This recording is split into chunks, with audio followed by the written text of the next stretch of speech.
continuing the mole conversions. So again, we read the problem, figure out what the problem is asking us for, figure out what we're given, and then set up our conversion. So this one is saying how many atoms, so question mark atoms, and you can abbreviate that ATM, of antimony, so we're still working with SB, are in, so it gives us 2.72 moles of antimony to start with. And again, I just put that over 1. The 1 has no significance other than to remind us that we have the top and bottom of a fraction. So there's no unit that goes with that 1. Doesn't do anything but just remind us that it's a fraction. So I set up my next conversion factor, always asking myself, what unit do I have that I need to get rid of? So since I'm starting with moles of antimony, I don't want moles of antimony, I'm trying to get to atoms of antimony. Have it, don't want it, throw it away to the bottom. I always worry about where my units go first, and then I'll figure out the numbers, trying to get to atoms. So again, what always gets the 1? It's always 1 mole. In this case, we're going to atoms. So remember, it doesn't matter what element we're talking about. It's always 6.022 times 10 to the 23rd. So 1 mole is equal to 6.022 times 10 to the 23rd atoms of SB. Since both of these are in the top, ones are only in the bottom, we can ignore them.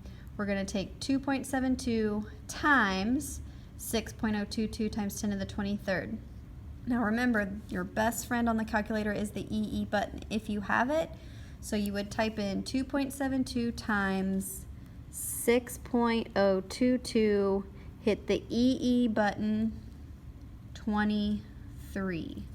And that's all you have to hit when you use the EE button. 6.022 EE 23. And your answer should have, this one has 1, 2, 3 sig figs. This one has 1, 2, 3, 4. So your answer is going to have 1, 2, 3 significant figures. Another one. This one says how many moles, so that means we're going to do question mark moles of antimony. When I'm starting with 6.022 times 10 to the 30th atoms of antimony, put that over 1. So I have atoms of antimony, I don't want atoms of antimony, so atoms of antimony is going to go on the bottom. Trying to get to moles of antimony, where does the 1 always go? It's always 1 mole. So 1 mole on the top. How many atoms do we always have? Every single time, doesn't matter what element. 6.022 times 10 to the 23rd.